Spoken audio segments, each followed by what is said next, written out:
ಧಾರವಾಡದ ದೊಡ್ಡ ದೇವಾಲಯ ಹಾಗೂ ಹೆಬಿಕ್ ಹಾಲಿನಲ್ಲಿ ಕುಳ್ಳಿನದೇ ದರ್ಬಾರು. ಹಾಲಿನಲ್ಲಿ ಯಾವುದೇ ಕಾರ್ಯಕ್ರಮ ನಡೆದರೂ ವಿಲ್ಸನ್ ಮೈಲಿಗೆ ಅತಿಥಿಯಾಗಿ ಕಾಣಿಸಿಕೊಳ್ಳುತ್ತಾನೆ ಏಕೆ? ಸಭಾಪಾಲಕರೇ, ವಿವಿಧ ಕ್ಷೇತ್ರಗಳಲ್ಲಿ ಸಾಧನೆ ಮಾಡಿದ ವಿದ್ಯಾವಂತ ಹಿರಿಯರು ನಿಮಗೆ ಕಾಣುತ್ತಿಲ್ಲವೇ? ಅಥವಾ ಈ ಮೂವರು ಭ್ರಷ್ಟರು ಕೂಡಿ ನಿಮಗೆ ಮುಂದಿನ ಬಿಷೋಪರನ್ನಾಗಿ ಮಾಡುತ್ತೇವೆ ಅಂತ ಆಮಿಷ ಒಡ್ಡಿದ್ದಾರೆಯೇ? ಸರಿಯಾದ ದೇವರ ಜ್ಞಾನವೇ ಇಲ್ಲದ ಅವಿದ್ಯಾವಂತ ವಿಲ್ಸನ್ ಮೈಲಿ ಡಯಾಸಿಸ್ನ ಸೆಕ್ರೆಟರಿ ಆಗಿರುವುದು ನಿಮ್ಮೆಲ್ಲರ ದೌರ್ಭಾಗ್ಯ. ಉತ್ತರ ಸಭಾ ಪ್ರಾಂತ್ಯದ ಎಲ್ಲ ಸಭೆಗಳ ಸಭಿಕರಿಂದ ಆರಿಸಲ್ಪಟ್ಟ ಸಭಾ ಹಿರಿಯರಿಗೆ ಮಾನ್ಯ ಬೋರ್ಗಾವಿ ಅವರು ಮಣೆ ಹಾಕದೆ ಇವರಿಂದ ನಾಮನಿರ್ದೇಶಿತಗೊಂಡ ಈ ಹೇಸಿಗೆಯನ್ನು ಸೆಕ್ರೆಟರಿ ಮಾಡಿದ್ದಾರೆ. ಹಾಗಾದರೆ ಸಭಿಕರಿಂದ ಆರಿಸಲ್ಪಟ್ಟ ಸಭಾ ಹಿರಿಯರು ನಿಮ್ಮ ಮುಂದೆ ಯಾವ ಲೆಕ್ಕಕ್ಕೂ ಇಲ್ಲವೇ? ಸದಾ ಧಾರವಾಡದ ದೊಡ್ಡ ದೇವಾಲಯದಲ್ಲಿ ಕಾಣಿಸಿಕೊಳ್ಳುತ್ತಾ ಪ್ರತಿ ಸಣ್ಣ ವಿಷಯದಲ್ಲೂ ಮೂಗು ತೂರಿಸುತ್ತಿರುವ ಇವನ ಮಾತಿಗೆ ಮಣೆ ಹಾಕುತ್ತಾ ಹೊರಟಿರುವ ಸಭಾಪಾಲಕರು ಇದಕ್ಕೆ ಕಡಿವಾಣ ಹಾಕಬೇಕು. ಕಳೆದ ತಿಂಗಳು ಧಾರವಾಡದ ಬಾಸಲ್ ಮಿಷನ್ ಗಂಡು ಮಕ್ಕಳ ಶಾಲೆಯಲ್ಲಿ ಹೊರಗಿನಿಂದ ಡೆಪ್ಯುಟೇಷನ್ ಮೇಲೆ ಲಕ್ಷಾನುಗಟ್ಟಲೆ ದುಡ್ಡು ತಿಂದು ಬೇರೆ ಸಂಸ್ಥೆಯಿಂದ ಅಭ್ಯರ್ಥಿಯನ್ನು ನೇಮಕ ಮಾಡಿಕೊಂಡಿದ್ದಾನೆ. ಈ ಕುಳ್ಳನನ್ನು ಕೇಳುವವರು ಯಾರೂ ಇಲ್ಲವೇ? ಉತ್ತರ ಕುಮಾರನಂತೆ ಸದಾ ಮಹಿಳಾ ಗುಂಪಿನಲ್ಲಿ ಕಾಣಿಸಿಕೊಳ್ಳುವ ಈ ವಿಲ್ಸನ್ ಮೈಲಿ ಕಳೆದ ಸಲ ಧಾರವಾಡ ಸಭೆಯ ಸಭಾ ಹಿರಿಯರ ಚುನಾವಣೆಯಲ್ಲಿ ಯಾರ ಆರತಿ ಎತ್ತಿ ಮತ್ತು ಯಾರ ಪ್ರಭಾವ ಬೀರಿ ಯಾರನ್ನು ಚುನಾವಣೆಯಲ್ಲಿ ಗೆಲ್ಲಿಸಿಕೊಂಡು ಬಂದಿದ್ದಾನೆ ಎಂದು ಇಡೀ ಸಭಿಕರ ಮುಂದೆ ಈ ಕುಳ್ಳ ವಿಲ್ಸನನ ಗುಟ್ಟುರಟ್ಟಾಗಿ ಹೋಗಿದೆ. ಇವೆಲ್ಲ ವಿಷಯಗಳು ಬಹುಶಃ ಮನೆಯಲ್ಲಿರುವ ಹೋಮ್ ಮಿನಿಸ್ಟರ್ಗಳ ಗಮನಕ್ಕೆ ಬಂದಿಲ್ಲವೇನೋ? ಸದಾ ನ್ಯಾಯಾಲಯದಲ್ಲಿ ಇರುವ ಈತ ಕುದುರೆ ವ್ಯಾಪಾರಕ್ಕೆ ಹೇಳಿ ಮಾಡಿಸಿದ ವ್ಯಕ್ತಿ. ಡಿಟಿಪಿ ಆಫೀಸ್ನಲ್ಲಿ ಹಾಗೂ ಎಜುಕೇಷನ್ ಕಮಿಷನರ್ ಆಫೀಸ್ನಲ್ಲಿ ತನ್ನ ಚೇಲಾಗಳನ್ನು ಬಿಟ್ಟು ಕುದುರೆ ವ್ಯಾಪಾರ ಕುದುರಿಸುತ್ತಾನೆ. ಅಲ್ಲಿ ಸುರಿಯುವ ಹಣ ಇವನ ಮನೆಯದಲ್ಲ, ಸಭಿಕರು ಕೊಟ್ಟಂತ ಕಾಣಿಕೆ. ಸರಕಾರಿ ಅಧಿಕಾರಿಗಳನ್ನು ತನ್ನ ಪುಟ್ಟಿಗೆ ಹಾಕಿಕೊಳ್ಳಲು ಅವರಿಗೆ ರಾತ್ರಿ ಗುಂಡು ಹಾಗೂ ತುಂಡಿನ ವ್ಯವಸ್ಥೆ ಮಾಡುವುದರಲ್ಲಿ ಪರಿಣೀತಿ ಹೊಂದಿದ್ದಾನೆ. ಕಾಲ ಕಳೆದ ನಂತರ ಆ ಅಧಿಕಾರಿಗಳಿಗೆ ಬ್ಲಾಕ್ ಮೇಲ್ ಮಾಡಿ ತನ್ನ ಕೆಲಸ ಮಾಡಿಸಿಕೊಳ್ಳುತ್ತಾನೆ. ದುಷ್ಟಚಟಗಳಿಗೆ ಅಂಟಿಕೊಂಡಿರುವ ತನ್ನ 2 ಮಕ್ಕಳನ್ನು ಸುಧಾರಿಸಿದ ಈತ ಸೆಕ್ರೆಟರಿ ಹುದ್ದೆಯನ್ನು ಹೇಗೆ ನಿಭಾಯಿಸುತ್ತಾನೆಯೋ ಅದು ದೇವರಿಗೆ ಗೊತ್ತು. ರಬ್ಬರ ಸ್ಟಾಂಪ್ ಸೆಕ್ರೆಟರಿ. ಈ ಕಡು ಭ್ರಷ್ಟ ವಿಜಯಕುಮಾರ್ ದಂಡಿನ್ PhD ಹೋಲ್ಡರ್ ಇವನ ಬಗ್ಗೆ ಬರೆದು ಹೇಳಿ ಸಾಕಾಗಿ ಹೋಯಿತು. ಇವನಿಗೆ ನಾಚಿಕೆ ಮಾನ ಮರ್ಯಾದೆ ಏನೂ ಇಲ್ಲ. ಎಲ್ಲವನ್ನೂ ಮನೆಯಲ್ಲಿ ಹ್ಯಾಂಗರ್ಗೆ ಹಾಕಿ ಬಂದಿದ್ದಾನೆ. ಬ್ಯಾಂಕುಗಳಲ್ಲಿ ಖಾಸಗಿ ಮೌಲ್ಯಮಾಪಕನಾಗಿ ಅಂದರೆ ವ್ಯಾಲ್ಯೂವೇಟರ್ ಆಗಿ ಉದ್ಯೋಗ ನಡೆಸುತ್ತಿರುವ ಈತನಿಗೆ ಒಂದು ಆಫೀಸ್ ಕೂಡ ಇರುವುದಿಲ್ಲ. ಏಕೆಂದರೆ ಒಂದು ಆಫೀಸ್ ಮಾಡಿದರೆ ತಿಂಗಳಿಗೆ ಸುಮಾರು 12 ರಿಂದ 16 ಸಾವಿರ ಬಾಡಿಗೆ ಕಟ್ಟಬೇಕಾಗುತ್ತದೆ.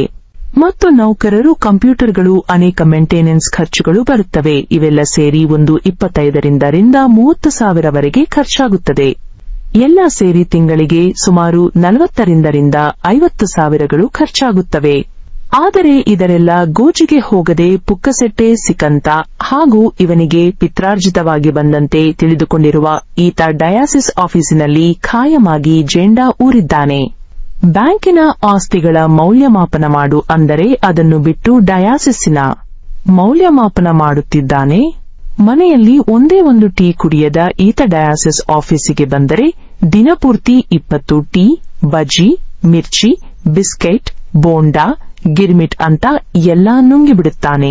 ಪ್ರತಿದಿನವೂ ಪದೇ ಪದೇ ಟೀ ಮತ್ತು ಬ್ರೇಕ್ಫಾಸ್ಟ್ ತಂದು ಡಯಾಸಿಸ್ನ ಸಿಬ್ಬಂದಿಗಳು ಸುಸ್ತು ಹೊಡೆದಿದ್ದಾರೆ. ಖಜಾಂಚಿಗಳೇ, ಇದರ ಲೆಕ್ಕ ಹೇಗೆ ತೋರಿಸುತ್ತೀರಿ? ಯಾರಾದರೂ ಇವನ ಮನೆಗೆ ಹೋದರೆ ಒಂದು ಕಪ್ ಟೀ ಕುಡಿಸಿದ ಈತ ಡಯಾಸಿಸ್ ಆಫೀಸಿನಲ್ಲಿ ಕುಳಿತು ಪ್ರತಿದಿನ ಸಾವಿರಾರು ರೂಪಾಯಿಗಳನ್ನು ತನ್ನ ಸ್ವಂತಕ್ಕಾಗಿ ಬಳಸುತ್ತಿದ್ದಾನೆ. ಸದಾ ಬಂದಿಲ್ಲ ಒಂದು ರೀತಿ ಎಲ್ಲರಿಗೂ ಕಿರುಕುಳ ಕೊಟ್ಟ ತನ್ನ ಕಪಿಮುಷ್ಟಿಯಲ್ಲಿ ಆಡಳಿತ ಕಚೇರಿಯನ್ನು ಬಂಧಿಸಿ ಕ್ರೈಸ್ತರಿಗೆ ಅನ್ಯಾಯ ಮಾಡಿ ತನ್ನ ಪರಿವಾರದ ಹೊಟ್ಟೆ ತುಂಬಿಸುತ್ತಿದ್ದಾನೆ. ಅನ್ಯಾಯವನ್ನು ಖಂಡಿಸಿದರೆ ರೌಡಿಗಳ ಮುಖಾಂತರ ಅವರಿಗೆ ಕಿರುಕುಳ ಕೊಡುತ್ತಾನೆ. ಇದನ್ನು ಮೊದಲಿನಿಂದಲೂ ಅಂದರೆ ಈತನ ತಂದೆಯ ಕಾಲದಿಂದಲೂ ಮಾಡಿಕೊಂಡು ಬಂದಿದ್ದಾನೆ. 22 ಡಯಾಸಿಸ್ನಲ್ಲಿ ಇರದ ಸಿಎಒ ಹುದ್ದೆಯನ್ನು ಸೃಷ್ಟಿಸಿರುವ ಈತ ಅಧಿಕಾರದ ದುರಾಸೆಗಾಗಿ ಏನು ಮಾಡಲಿಕ್ಕೂ ಹೇಸುವುದಿಲ್ಲ. ಸಿಎಒ ಅಂದರೆ ಅದರ ಅರ್ಥ ಕರಪ್ಟಿಂಗ್ ಆಲ್ ಆರ್ಗನೈಸೇಷನ್. ಮತ್ತೊಮ್ಮೆ ಕೇಳಿ, ಸಿಎಒ ಅಂದರೆ ಅದರ ಅರ್ಥ ಕರಪ್ಟಿಂಗ್ ಆಲ್ ಆರ್ಗನೈಸೇಷನ್. ನಾನು ಇವನಿಗೆ ಕೇಳುತ್ತೇನೆ, ಯಾರಪ್ಪ ನೀನು? ಏಕೆ ನಿನಗೆ ಇಷ್ಟು ಅಧಿಕಾರದ ದಾಹ? ತಿನ್ನಲಿಕ್ಕೆ ಮನೆಯಲ್ಲಿ ಊಟ ಸಿಗುತ್ತಿಲ್ಲವೇ? ಅಥವಾ ಖರ್ಚಿಗಾಗಿ, ಮಕ್ಕಳ ಭವಿಷ್ಯಕ್ಕಾಗಿ ದುಡ್ಡು ಇಲ್ಲವೇ? ಮನೆಗೂ ಸಹ ಡಯಾಸಿಸ್ ಆಫೀಸಿನ ದುಡ್ಡಿನಲ್ಲಿ ಊಟವನ್ನು ಪಾರ್ಸೆಲ್ ತರಿಸಿಕೊಳ್ಳುವ ನೀನು ದುಡಿಯಲಿಕ್ಕೆ ನಿನಗೆ ಶಕ್ತಿ ಇಲ್ಲವೇ? ಇದೇನೋ ನಿಮ್ಮಪ್ಪನ ಮನೆ ಆಸ್ತಿಯಲ್ಲ. ಅಧಿಕಾರ ಮುಗಿದ ಮೇಲೆ ಎರಡು ಮುಚ್ಚಿಕೊಂಡು ಮನೆಯಲ್ಲಿ ಕುಳಿತುಕೊಳ್ಳಬೇಕು. ಅದನ್ನು ಬಿಟ್ಟು ನಿನ್ನದೇ ಹುದ್ದೆ ಸೃಷ್ಟಿಸಿಕೊಂಡು ಅಲ್ಲಿ ಕುಳಿತಿರುವ ನಿನಗೆ ಧರ್ಮದ ಏಟು ಕೊಡುವವರು ಯಾರೂ ಇಲ್ಲ. 3 ಹುದ್ದೆಗಳನ್ನು ಡಯಾಸಿಸ್ ಆಫೀಸಿನಲ್ಲಿ ನಿಭಾಯಿಸುತ್ತಿರುವ ಇವನಿಗೆ ವೈಯಕ್ತಿಕವಾಗಿಯೂ 2 ಹುದ್ದೆ ಉಂಟು. ಅದೆಲ್ಲ ನಿಮಗೆ ಗೊತ್ತಲ್ಲ. ನವನಗರದಲ್ಲಿ ಇದ್ದಂತಹ ಪರಮಾಪ್ತರ ಹಾಗೆ ಇವನಿಗೆ ಹರಿಹರದಲ್ಲೂ ಬೇರೆ ಪರಮಾಪ್ತರು ಇದ್ದಾರೆ. ಇತ್ತೀಚೆಗೆ ಇವನ ಕಾರ್ ಹರಿಹರ ಹಾಗೂ ಧಾರವಾಡದ ನಡುವೆ ಬಹಳ ಟ್ರಿಪ್ ಹೊಡೆಯುತ್ತಿದೆ. ಡೀಸೆಲ್ ಲೆಕ್ಕವನ್ನು ಡಯಾಸಿಸ್ನ ಲೆಕ್ಕದಲ್ಲಿ ಬಳಸುತ್ತಿದ್ದಾನೆ. ಸ್ವಂತಕ್ಕಾಗಿ ಹಣ ದುರುಪಯೋಗ ಪಡಿಸಿಕೊಂಡರೆ ಹೇಗೆ? ಹೀಗಾದರೆ ಈ ಲೆಕ್ಕವನ್ನು ಕೇಳುವವರು ಯಾರು? ಖಜಾಂಚಿಗಳೇ ನೀವೇ ಉತ್ತರ ಕೊಡಬೇಕು. ಮೊಮ್ಮಕ್ಕಳು ದೊಡ್ಡವರಾದರೂ ಬುದ್ಧಿ ಬರದ ಸದಾ ಬೆಂಗಳೂರಿನಲ್ಲಿ ಕಾಲ ಕಳೆಯುವ ಈ ರಸಿಕ ವಿಜಯ್ ಸದಾ ಮೋಜು ಮಸ್ತಿಯಲ್ಲಿ ತನ್ನನ್ನು ಅಲ್ಲಿ ತೊಡಗಿಸಿಕೊಂಡಿರುತ್ತಾನೆ. ಜಾಲಿ ಲೈಫ್ ಲೀಡ್ ಮಾಡುತ್ತಿದ್ದಾನೆ. ಜಾಲಿ ಡಯಾಸಿಸ್ ದುಡ್ಡು ಖಾಲಿ. ಈ ಕ್ರೈಸ್ತ ಸಮಾಜದ ಕಡುವೈರಿಯಾದ ಈತನಿಗೆ ಸ್ವಲ್ಪದರಲ್ಲೇ ಕಡಿವಾಣ ಹಾಕುತ್ತೇವೆ. ಯಾಕೆಂದರೆ ಇಲ್ಲಿ ಮಾಡಿದ್ದನ್ನು ಇಲ್ಲಿಯೇ ಅನುಭವಿಸಬೇಕು. ಅದು ಯಾರ ಮುಖಾಂತರವಾದರೂ ಆಗಬಹುದು. ತನ್ನನ್ನು ತಾನು ಮಿಷನರಿ ಅನ್ನುವ ಈ ಸುಳ್ಳು ಪ್ರವಾದಿ, ಮಿಷನರಿ ಎಂಬ ಶಬ್ದಕ್ಕೆ ಅರ್ಥವೇ ಗೊತ್ತಿರದ ಈ ಅವಿವೇಕಿ ತಾನೇ ಮಾಡಿದ್ದು ಬಂತು ಅಂತ ಸರ್ವಾಧಿಕಾರಿಯಂತೆ ವರ್ತಿಸುತ್ತಿದ್ದಾನೆ. ಮಿಷನರಿ ಎಂದರೆ ದೇವರ ಸುವಾರ್ತೆ ಸಾರುವವರು ಅಂತ ಅರ್ಥ. ಆದರೆ ತನ್ನ ಜೀವಮಾನದುದ್ದಕ್ಕೂ ಇವನು ಮಾಡಿದ್ದು ಸಭಿಕರಿಗೆ ಕನ್ನಡಿ ಹಿಡಿದಂತಿದೆ. ಮಿಷನರಿಯವರು ನಿನ್ನ ಹಾಗೆ ಯಾವುದೇ ಅಧಿಕಾರಕ್ಕೆ ದುರಾಸೆ ಪಡುವುದಿಲ್ಲ. ದೇವರು ನಡೆಸಿಕೊಟ್ಟಂತ ಮಾರ್ಗದಲ್ಲಿ ನಡೆಯುವ ಸಜ್ಜನಿರುತ್ತಾರೆ. ದೇವರು ಹೇಳಿದ ಹಾಗೆ ಸುಳ್ಳು ಪ್ರವಾದಿಗಳು ಬರುತ್ತಾರೆ ಅಂತ ಈಗ ನಿಜವಾಗಿದೆ. ಈ ವಿಜಯ ದಂಡಿನ್ ನೋಡಿದ ಮೇಲೆ ತಂದೆಯಿಂದ ಮುಕ್ತಿಗೊಂಡ ನಂತರ ಈ ಸಂಸ್ಥೆ ಮತ್ತೆ ಮಗನ ಕಪಿಮುಷ್ಟಿಯಲ್ಲಿ ಸಿಲುಕಿ ಹಾಕಿಕೊಂಡಿದೆ. ಈ ಒಬ್ಬನೇ ಭ್ರಷ್ಟ ಹಾಗೂ ದುಷ್ಟ ದುರಹಂಕಾರಿಯನ್ನು ಇಲ್ಲಿಂದ ಹೊರದೊಬ್ಬಿದರೆ ತನ್ನಷ್ಟಕ್ಕೆ ತಾನೇ ಇವನ ದುಷ್ಟ ಬೆಂಬಲಿಗರು ಇಲ್ಲಿಂದ ಕಾಲು ಕಿತ್ತುತ್ತಾರೆ. ಡಯಾಸಿಸ್ ಆಫೀಸ್ ನೆಮ್ಮದಿಯ ನಿಟ್ಟಿಸಿರು ಬಿಡುತ್ತದೆ. ಇಷ್ಟೆಲ್ಲ ಅನಿಸಿಕೊಂಡರೂ ಲಜ್ಜೆಗೆಟ್ಟ ಈತ ಇಲ್ಲಿಯ ಮುಂದುವರಿದಿದ್ದಾನೆ. ಬೇರೆ ಯಾರಾದರೂ ಇಷ್ಟು ಅನಿಸಿಕೊಂಡಿದ್ದರೆ ಈಗಾಗಲೇ ರಾಜೀನಾಮೆ ಕೊಟ್ಟು ಹೊರ ಇರುತ್ತಿದ್ದರು. ಥೂ, ನಿನ್ನ ಜನ್ಮಕ್ಕಿಷ್ಟು ಬೆಂಕಿ ಹಾಕಲಿ. ನಾವು ಪ್ರಮಾಣ ಮಾಡಿ ಹೇಳುತ್ತೇವೆ, ಇವನ ಭ್ರಷ್ಟ ಆಡಳಿತದ ಅಧಿಕಾರಾವಧಿಯನ್ನು ಇಷ್ಟರಲ್ಲೇ ಕೊನೆಗೊಳಿಸುತ್ತೇವೆ. ಕರ್ತನಲ್ಲಿ ಪ್ರೀತಿಯುಳ್ಳ ಸಭಾ ಪಾಲಕರುಗಳೇ, ನೀವೆಲ್ಲ ದೇವರಿಂದ ಆಶೀರ್ವದಿಸಲ್ಪಟ್ಟವರು. ಇವರುಗಳು ಒಡ್ಡುವ ಆಮಿಷಕ್ಕಾಗಲಿ ಅಥವಾ ಅಧಿಕಾರಕ್ಕಾಗಲಿ ಅಥವಾ ಯಾವುದೇ ಪ್ರತಿಷ್ಠಾಗಲಿ ಆಶಿಸಬೇಡಿ. ದೇವರು ಕೊಡುವ ಸಮಯದಲ್ಲಿ ಎಲ್ಲವನ್ನೂ ಕೊಡುತ್ತಾನೆ. ನೀವೆಲ್ಲ ದೇವರ ಸೇವೆ ಮಾಡಲಿಕ್ಕೆ ದೇವರಿಂದ ಆರಿಸಲ್ಪಟ್ಟವರು. ಇವರ ಗೊಡ್ಡು ಬೆದರಿಕೆಗೆ ಹೆದರಬೇಡಿರಿ. ಎಲ್ಲಾ ಸಭಿಕರು ನಿಮ್ಮೊಂದಿಗೆ ಇರುತ್ತಾರೆ. ನೀವು ಮಾಡುವುದು ಮಾತ್ರ ಇಷ್ಟೇ, ಎಲ್ಲರ ಮನೆಗೆ ಸಭಿಕರ ಮನೆಗೆ ಭೇಟಿ ನೀಡಿ ಪ್ರಾರ್ಥನೆ ಮುಖಾಂತರ ಅವರನ್ನು ನಡೆಸಿರಿ. ಸಭಿಕರು ಹಾಗೂ ನಿಮ್ಮ ನಡುವೆ ಅನ್ಯೋನ್ಯತೆಯನ್ನು ಹೆಚ್ಚಿಸಿಕೊಳ್ಳಿರಿ. ನೀವೆಲ್ಲ ಸಭಾಪಾಲಕರು ಒಟ್ಟಾಗಿ ಇದ್ದರೆ ಈ ದುಷ್ಟರು ನಿಮಗೆ ಯಾವ ಲೆಕ್ಕ? ಪ್ರೇಮ ಬೋರ್ಗಾವಿ ಕೆರೆಯ ಸಭಾಪಾಲರುಗಳಿಗೆ ಕೊಡುವ ಕಿರುಕುಳವನ್ನು ಖಂಡಿಸಿ ಡಯಾಸಿಸ್ ಕಚೇರಿಯಿಂದ ಅವಳನ್ನು ಹೊರದೊಬ್ಬಿರಿ. ನಿಮ್ಮಿಂದಾಗದಿದ್ದರೆ ಸಭಿಕರ ಗಮನಕ್ಕೆ ತನ್ನಿ, ಅವರೇ ಕಿಕ್ಔಟ್ ಇವರನ್ನ ಮಾಡುತ್ತಾರೆ. ನೀವು ಸೇವೆ ಮಾಡಲಿಕ್ಕೆ ಬಂದಿದ್ದೀರಿ. ನಿಮ್ಮದೇ ಆದಂತ ಒಂದು ಸಭಾಪಾಲಕರುಗಳ ಆಯೋಗವನ್ನು ರಚಿಸಿಕೊಳ್ಳಿ. ಅದು ನಿಮ್ಮ ಹಕ್ಕು. ನಿಮ್ಮ ಬೇಡಿಕೆಗಳನ್ನು ಮುಂದಿಡಿ.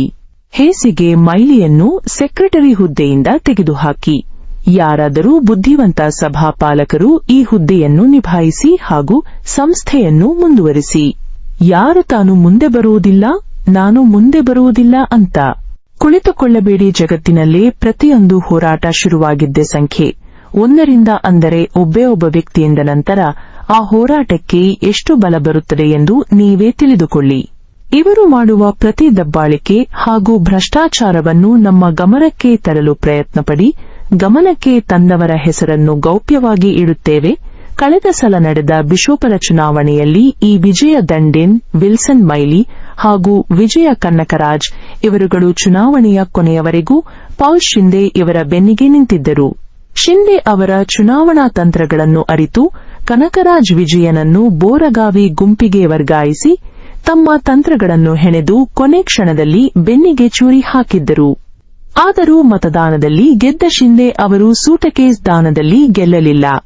ಒಂದಲ್ಲ ಒಂದು ದಿನ ನಿಮ್ಮೊಂದಿಗೂ ಇದೇ ರೀತಿಯಾಗುವ ಸಂಭವ ಜಾಸ್ತಿ ಉಂಟು. ಆದ ಕಾರಣ ಯಾವುದೇ ಕಾರಣಕ್ಕೂ ಇವರನ್ನ ನಂಬಬೇಡಿ. ಇವರು ಕುರಿವೇಷದಲ್ಲಿರುವ ತೋಳಗಳು.